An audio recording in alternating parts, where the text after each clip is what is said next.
नमस्कार, उत्तराखंड की खबरों में आपका स्वागत है। मैं हूं आपके साथ शैलजा त्यागी। तो राष्ट्रपति द्रौपदी मुर्मू 2 नवंबर को देहरादून पहुंचेंगी।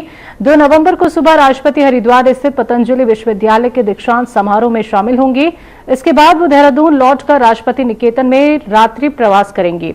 तो 3 नवंबर को सुबह 11 बजे विधानसभा के विशेष सत्र में संबोधन देंगी और शाम 5:30 बजे नैनीताल राजभवन में 125 वर्ष पूर्ण होने पर आयोजित समारोह में भाग लेंगी। और 4 नवंबर को सुबह 11 बजे राष्ट्रपति कैचीधाम में नीम करोली बाबा के दर्शन और पूजा करेंगी और इसके पश्चात दोपहर 3 बजे वो कुमाऊं विश्वविद्यालय के 20वें दीक्षांत समारोह को संबोधित करेंगी।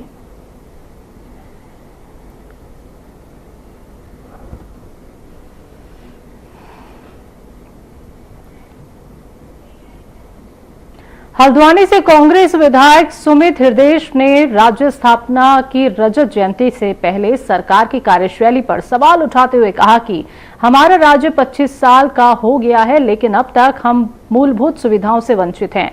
पहाड़ में गांव के गांव खाली हो रहे हैं, पलायन लगातार जारी है और इस पर सरकार का कोई ध्यान नहीं। प्रदेश में आम आदमी आज पूरी तरह परेशान है। बेतहाशा बढ़े हुए सर्किल रेट ने आम आदमी का शहरों में जमीन लेने का सपना चकनाचूर कर दिया है। इसके साथ ही रोजगार देने की बात करने वाली सरकार ने गौला खनन को भी निजी हाथों में दे दिया है।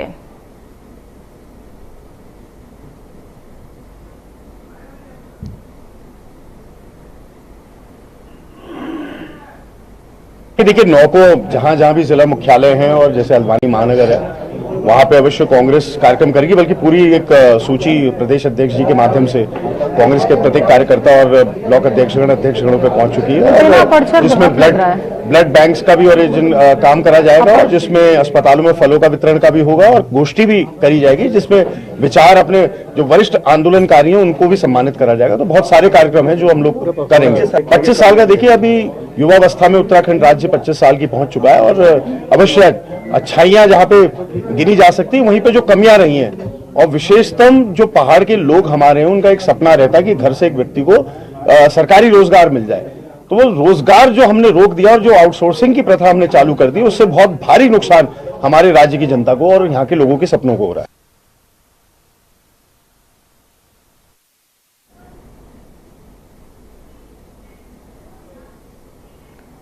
ऋषिकेश में गौरा देवी चौक के पास एक बाइक सवार अनियंत्रित होकर ट्रक की चपेट में आ गई। घटना में बाइक सवार की मौके पर ही दर्दनाक मौत हो गई। पुलिस ने मृतक का शव कब्जे में लेकर पोस्टमार्टम के लिए भेज दिया है। घटना कैसे हुई, इसकी जांच के लिए पुलिस सीसीटीवी कैमरे के फुटेज खंगाल रही है। मृतक की पहचान अनूप ममगाई निवासी शैल बिहार के रूप में हुई है। तो कोतवाली के वरिष्ठ उप निरीक्षक भारत सिंह रावत ने बताया कि घटना की जांच हो रही है और पुलिस ने लोगों से वाहन चलाने के दौरान सावधानी बरतने की अपील की है। वहीं इस मामले में कांग्रेस नेता राकेश मियां का कहना है कि प्रगति बिहार में अनधिकृत रूप से सड़कों पर ट्रकों की अवैध पार्किंग हो रही है। इन अवैध पार्किंग के होने से सड़क हादसों में वृद्धि हो रही है। ट्रकों की अवैध पार्किंग के खिलाफ कार्रवाई की मांग कई बार प्रशासन से की जा चुकी है, लेकिन प्रशासन मांग पर ध्यान देने को तैयार नहीं।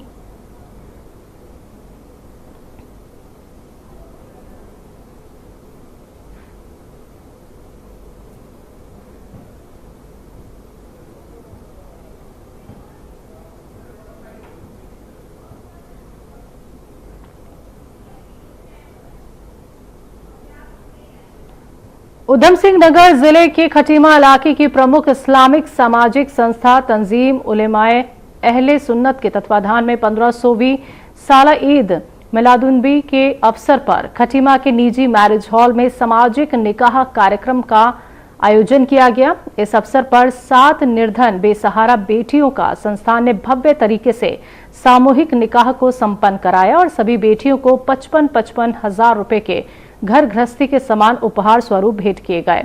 तो इस आयोजन में खटीमा के सर्वधर्म के प्रमुख लोगों के अलावा खटीमा विधायक एवं उप नेता प्रतिपक्ष भुवन कापड़ी सहित प्रमुख लोगों ने शिरकत की।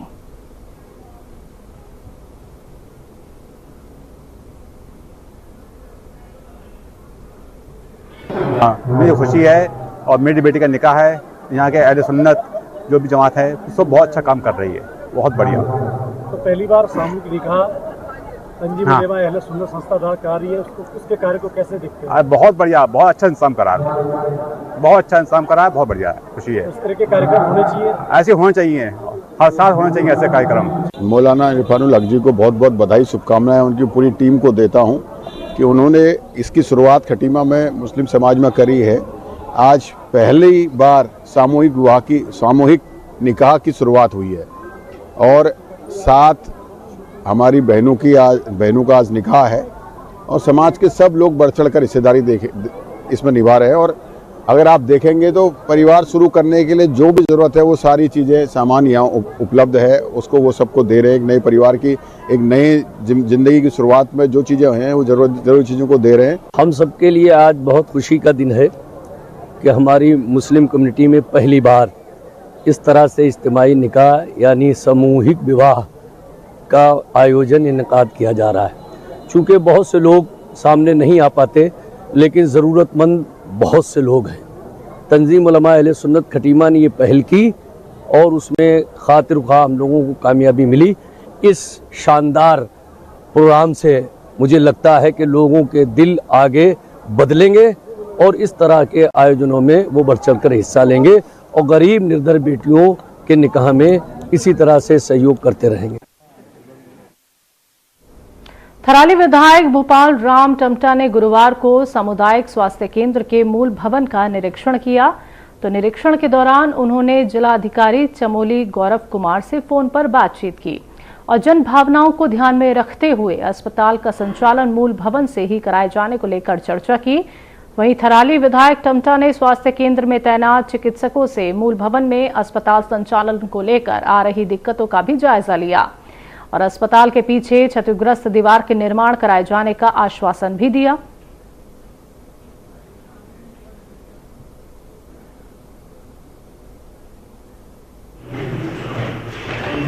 आपदा के समय पर जो परिस्थितियां थी, जो स्थितियां थी और जिस प्रकार यहाँ पर मलबा आया था, तो निश्चित रूप से सुरक्षा की दृष्टि से यहाँ पर इसको अन्यत्र शिफ्ट किया गया था और आज की स्थितियां और तब की स्थिति में काफ़ी अंतर है।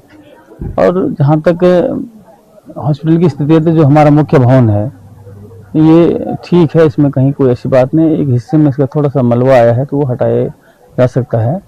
आज मेरी जिलाधिकारी चमोली से बात हुई है और मैंने उनसे ये कहा है कि जो आपके स्तर से इस हॉस्पिटल को अन्यत्र शिफ्ट करने के आदेश किए गए थे और जिला पंचायत के भवन में जो हॉस्पिटल अस्थायी रूप से शिफ्ट किया गया था उसको तत्काल वापस यहाँ मुख्य भवन में उसको स्थानांतरित करने के आदेश जारी कर दें और कुछ जो काम यहाँ पर होने हैं, प्रोटेक्शन वर्क होने हैं, उनको भी कर दिए जाएँ। और जिलाधिकारी चमोली ने मुझे ये कहा है कि वो 1-2 दिन में मैं इसके आदेश जारी कर दूँगा। निश्चित रूप से चूँकि व्यवस्थित रूप से यहाँ पर हॉस्पिटल का काम चल रहा था, जिस प्रकार की हॉस्पिटल के लिए और मरीजों के लिए जिस प्रकार की सुविधाएं चाहिए तो यहाँ पर सारी थी।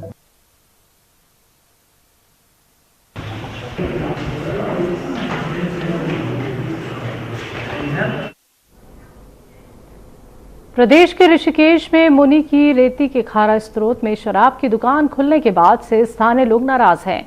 आपको बता दें कि कुछ दिनों पहले एक विवाद के चलते एक युवक की मौत भी उसी ठेके के पास हुई, जिसके चलते स्थानीय लोगों द्वारा लगातार प्रदर्शन जारी है, जिस पर बीजेपी के विधायक विनोद चमोली का कहना है कि जो भी अपराधी हैं उनको सजा देने का काम सरकार अवश्य करेगी।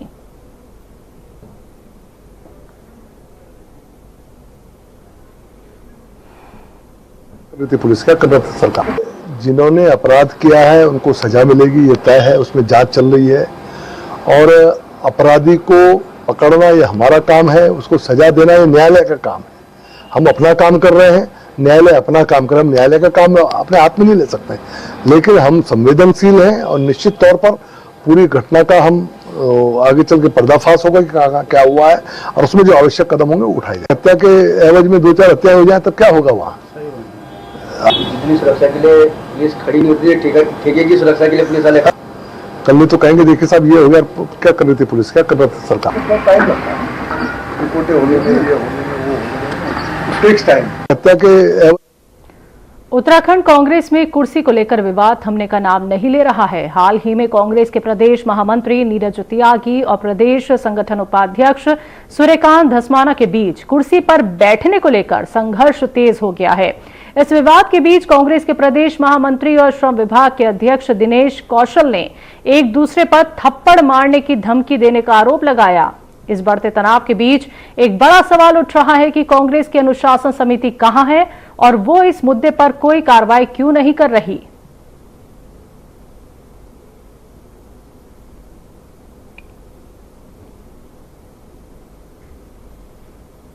से ये संदेश देना चाहता हूँ कि जमीन पर बैठना कोई गलत काम नहीं है। जमीन पर बैठना चाहिए, सभी को बैठना चाहिए। और महादेव भी इसी तरह जमीन पर बैठते जिनकी हम पूजा आराधना करते हैं। और जहां बैठ जाओ वो आसन होता है सिंहों का, जहां सिंह बैठ जाए वो सिंहासन है। तो उसमें कोई ऐसी वो नहीं है। सिंहासन के ऊपर अगर गलत आदमी बैठ जाए तो सिंह नहीं कहलाता, परंतु सिंह जहां बैठ जाए वो सिंहासन है। और राहुल गांधी जी भी कहते हैं कि कांग्रेस का प्रत्येक कार्यकर्ता और कार्यकर्ती शेर और शेरनिया है।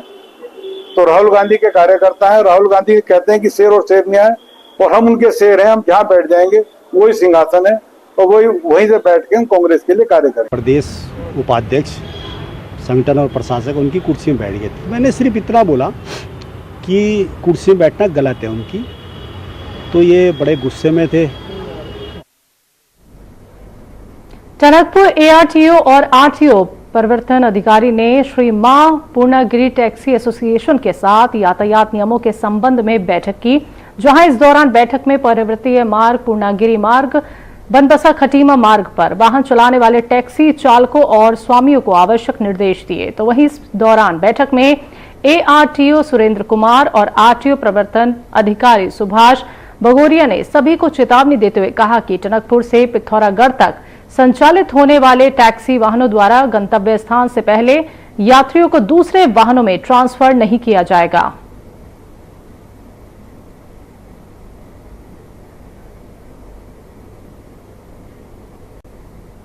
की बैठक जो है, जो ये पिथौरागढ़ जो हमारी गाड़ियां चलती हैं और इनकी जो पलटी होती है उसके बारे में खटीमा टैक्सी यूनियन के अध्यक्ष भी आए थे और टनकपुर टैक्सी यूनियन के अध्यक्ष के और आरटीओ साहब के साथ बैठक हुई थी। तो कोई भी गाड़ी पलटी नहीं करेगी, क्योंकि इसमें आरटीओ साहब के पास लेटर आया हुआ है कि पलटी में जो है जान माल का भी वो हो रहा है और क्या कहते हैं कि किसी का सामान कहीं से कहाँ पहुँच जा रहा है। और आरटीओ साहब ने सख्त निर्देश दे दिए कि कोई गाड़ी पलटी करती हुई मिलेगी तो उसका हम कानूनी कार्रवाई के अमल में लाएंगे। उस पर क्या बोला है? उसमें आरटीओ साहब ने हमें निर्देशित किया है, कहा है कि प्राइवेट वाहनों को कोई आप बुकिंग के पर्पज पर नहीं यूज करेंगे और हमने उसको हम अपने संज्ञान में लिया है। और जो भी प्राइवेट गाड़ी अगर बुकिंग उठाती है तो उसमें हम जो है आरटीओ साहब को अवगत कराएंगे। जो ये एक समस्या शिकायत संज्ञान में आई थी, जो शिकायत थी कि ये यात्रियों को ले जाकर के रास्ते में पलटी कर रहे हैं। पलटी करने का मतलब ये है कि यहाँ से ले जाकर के गंतव्य तक नहीं छोड़ करके बीच में कहीं छोड़ते हैं, उसके बाद जो है दूसरी गाड़ी में उसको बैठा करके किसी दूसरी गाड़ी में भेज देते हैं। ये यात्रियों के साथ एक दुर्व्यवहार की कैटेगरी में आता है। तो आज सभी टनकपुर और बनबसा क्षेत्र के जो टैक्सी संचालक हैं उनको बुलाया गया, पदाधिकारियों को बुलाया गया और बताया गया है कि इस तरीके के अगर कहीं भी कोई केस सामने आता है तो उनमें परमिट के खिलाफ कार्रवाई की जाएगी और साथ ही जो चालानी कार्रवाई है कार्रवाई की जाएगी। इसके अतिरिक्त और मुद्दों पर भी हमारी बात हुई है। जो कुछ समय पहले शिकायतें आ रही थी कि यात्रियों से अनावश्यक रूप से ज़्यादा किराया लिया जा रहा है, तो उसके लिए हमने कहा गया है कि जो फेयर लिस्ट है, किराया सूची होती है, उसे चस्पा किया जाए। 4 टुकड़े होते थे इस टाइम में जब हम बैठना उससे पहले, लेकिन सब लेकिन मैं बात है आप लोग क्या करें। गोपाष्टमी पर्व के अवसर पर बीजेपी नेता और नगर पालिका परिषद जसपुर के बीजेपी प्रत्याशी अशोक खन्ना, गौरक्षक बजरंग दल और विश्व हिंदू परिषद के कार्यकर्ताओं ने ग्राम प्रधान सन्यासियों बाला आशीष कुमार उर्फ रिंकू के साथ मिलकर रघुबाला स्थित गौशाला में गौ माता की पूजा अर्चना की। इस मौके पर उन्होंने गौ माता को फल, फूल और हरा चारा खिलाकर उनकी सेवा की और गौशाला संचालक से पशुओं के पालन पोषण की व्यवस्थाओं के बारे में जानकारी ली। वहीं अशोक खन्ना ने कहा कि गोपाष्टमी पर्व भगवान श्री कृष्ण और गौ माता की पूजा का दिन है, जो सुख, समृद्धि और आरोग्य की प्राप्ति का कारण बनता है।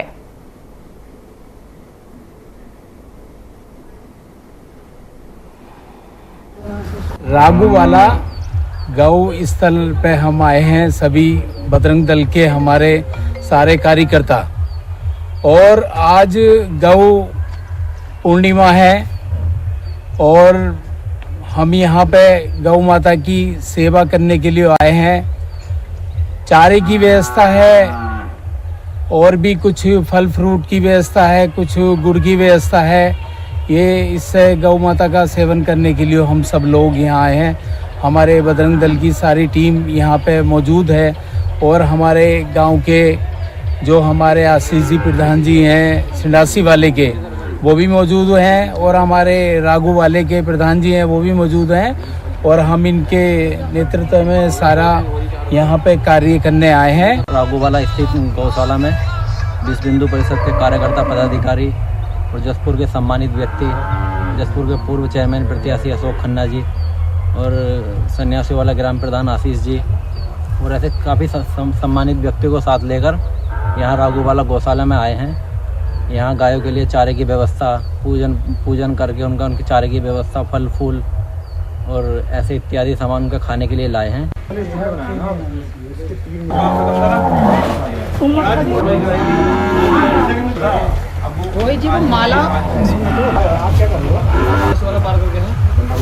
लालू यादव को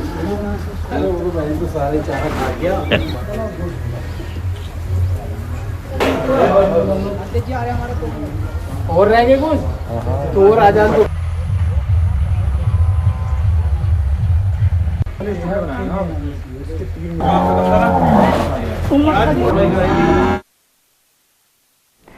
तो सीधे आपको लिए चलते हैं देहरादून, जहां पे सीएम धामी बूढ़ी दीपावली में शामिल हुए हैं।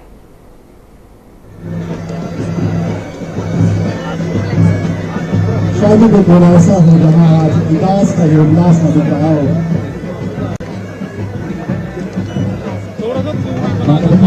सबका अभिवादन स्वीकार कर रहे हैं, सबको विकास की बधाई दे रहे हैं।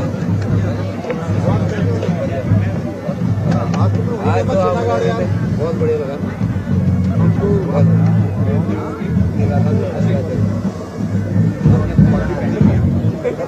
बहुत बढ़िया। दो भाई आ रखे हैं मेरे मामा के, सबको बधाई है। ठीक है, हम आपकी बातें करते हैं, आप आपके साथ बैठे हैं। इतना पावन दिन है, इतना खास दिन है, उस खास दिन को बनाने में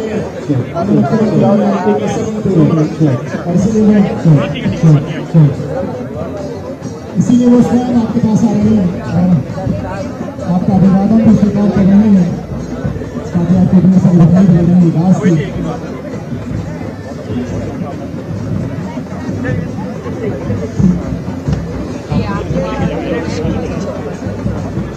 और नवंबर का ये महीना और भी खास हो जाता है, क्योंकि जहाँ आगे विकास वो खड़ा हुआ है ना, वो सही जगह पोजीशन में खड़ा हुआ है।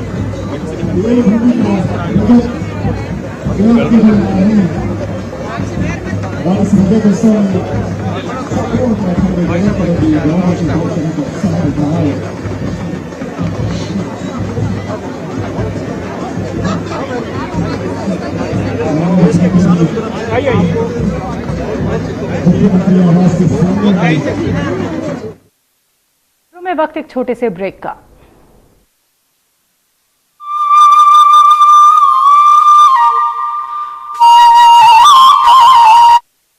कुछ लोग खाते पीते तो बहुत बढ़िया हैं, पर फिर भी उनकी सेहत नहीं बनती। पिचके हुए गाल हैं, हड्डियां निकली हुई हैं, पैंटें ढीली हैं, कपड़े जचते नहीं, कोई पर्सनैलिटी नहीं। ऐसे लगता है उधर से खाए जा रहे हैं, उधर से निकले जा रहा है, क्योंकि उनका पाचन तंत्र खराब है। और जब तक के पाचन तंत्र दुरुस्त नहीं होगा, वो जितना मर्जी अच्छे से अच्छा खा ले, उनकी सेहत नहीं बन सकती।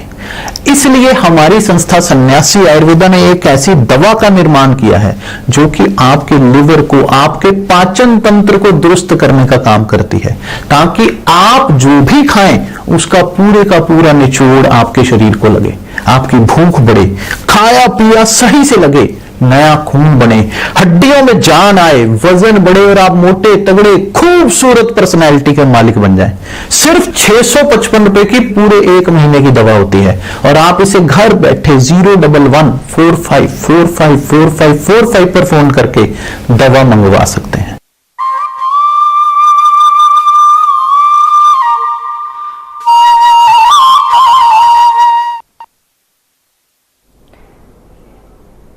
ब्रेक के बाद एक बार फिर से आप सभी का स्वागत है। बढ़ते हैं अगली खबर की तरफ। मौसम में अचानक आए बदलाव और ठंड बढ़ने के साथ ही सर्दी, जुकाम, बुखार, खांसी और वायरल संक्रमण के मामलों में वृद्धि की आशंका के चलते देहरादून सीएमओ ने जिले के सभी अस्पतालों और स्वास्थ्य केंद्रों को सतर्क रहने के निर्देश जारी किए हैं। जहां इस दौरान सीएमओ डॉक्टर मनोज कुमार शर्मा ने बताया कि मौसम परिवर्तन के इस दौर में छोटे बच्चों, बुजुर्गों और पहले से बीमार व्यक्तियों में संक्रमण का खतरा अधिक हो सकता है।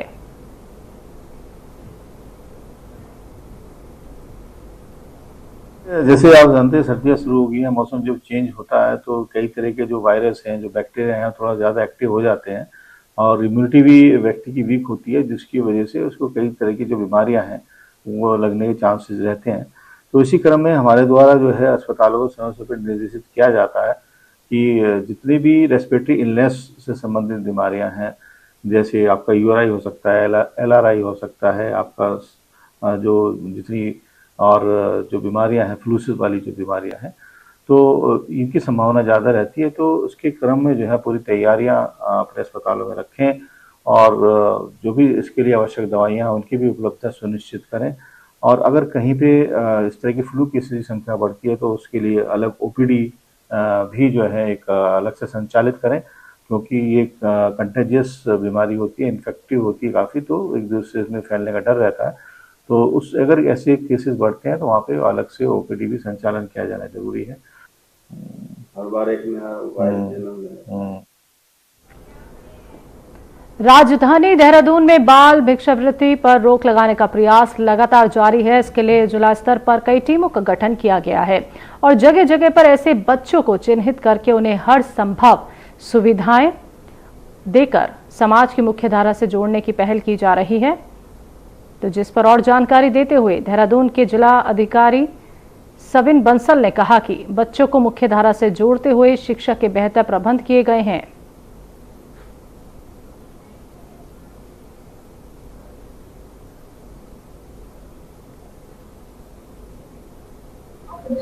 अभी हमारा चाइल्ड एग्री रिलेटेड प्रोजेक्ट चल रहा था, इसको कंसोलिडेट कर रहे हैं और जहाँ जहाँ से भी हमें सूचनाएं प्रदान होती हैं वहाँ पर पेट्रोलिंग की हमारी जो अवधि है, रूट्स हैं वो बढ़ा दिए जाते हैं और बच्चों को रिकवर करके फिर इंटेंसिव सेंटर यूनिट में लाया जाता है।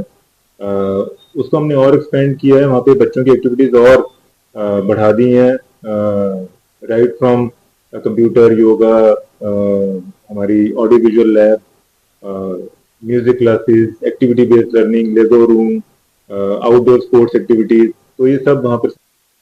दिनेशपुर में औषधि निरीक्षक शुभम कोटाला ने मेडिकलों का औचक निरीक्षण किया, जहां इस दौरान उन्होंने मेडिकल स्टोरों में दवाओं के स्टॉक, लाइसेंस, बिलिंग और अन्य आवश्यक दस्तावेजों की जांच की। तो वहीं निरीक्षण में अनियमितता पाए जाने पर एक मेडिकल स्टोर पर कार्रवाई करते हुए उनकी दुकान बंद कर दी गई।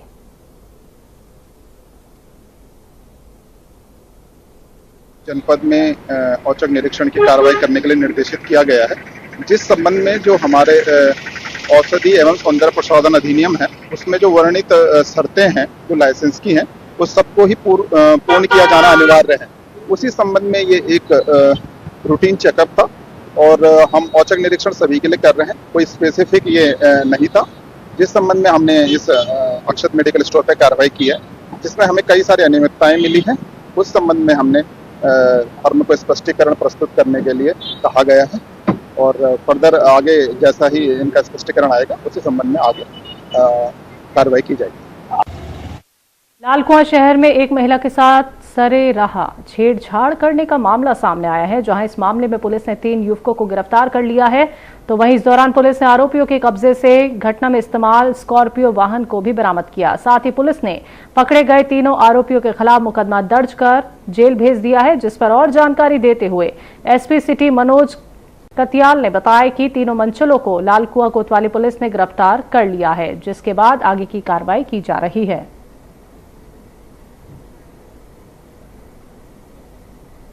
ये एक मामला कल रात लालकुआं थाना क्षेत्र में प्रकाश में आया था, जिसमें एक महिला के साथ छेड़छाड़ की गई थी। इसमें 3 अभियुक्त जो हैं वो इन्वॉल्व थे और तीनों अभियुक्तों को इसमें जो है टीम बना करके हम लोगों ने तत्काल 2 घंटे के अंदर इनकी अरेस्टिंग हम लोगों ने सुनिश्चित।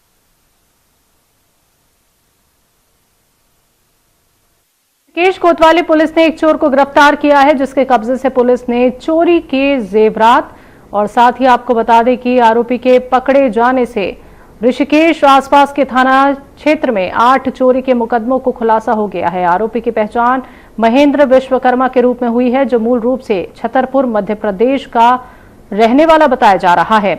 आरोपी के खिलाफ फिलहाल 8 मुकदमे दर्ज होने की जानकारी सार्वजनिक हुई है और अन्य आपराधिक घटनाओं की जानकारी के लिए पुलिस जांच में जुटी है।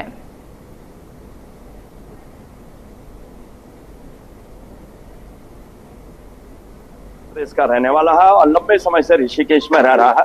ये पूर्व में भी चोरी के अपराध में जेल गया था यही ऋषिकेश से, और इसको सजा भी रही। कम से कम ये 1.5 साल के बाद आया था और ये लगातार जैसे ही जेल से बाहर आए तो इसने अपना धंधा ही इसको बना दिया था और ये ऐसे जगहों पे चोरी कर रहा था अमूमन जहां कैमरे ना हो और जहां इसको ये ज्ञान था कि कहीं ना कहीं मुझे किसी न किसी चिन्ह से पुलिस पकड़ पा रही है। लेकिन संयोगवश पुलिस की मेहनत और काफी कैमरों को देखने के बाद कल इसको पकड़ा गया है और इसकी पहचान 2-3 दिन पहले इसकी वो लग गई थी कि कहीं ना कहीं ये व्यक्ति ऐसा कर रहा है, तो फिर इसको कल राम अवतार को पकड़ा गया है, जिसके कब्जे से 8 मुकदमे का सामान बरामद हुआ, जिसमें से 4 ऋषिकेश के और 4 रायवाला के थाना क्षेत्र। उत्तराखंड की खबरों में अभी के लिए इतना ही। मुझे दीजिए इजाजत। नमस्कार।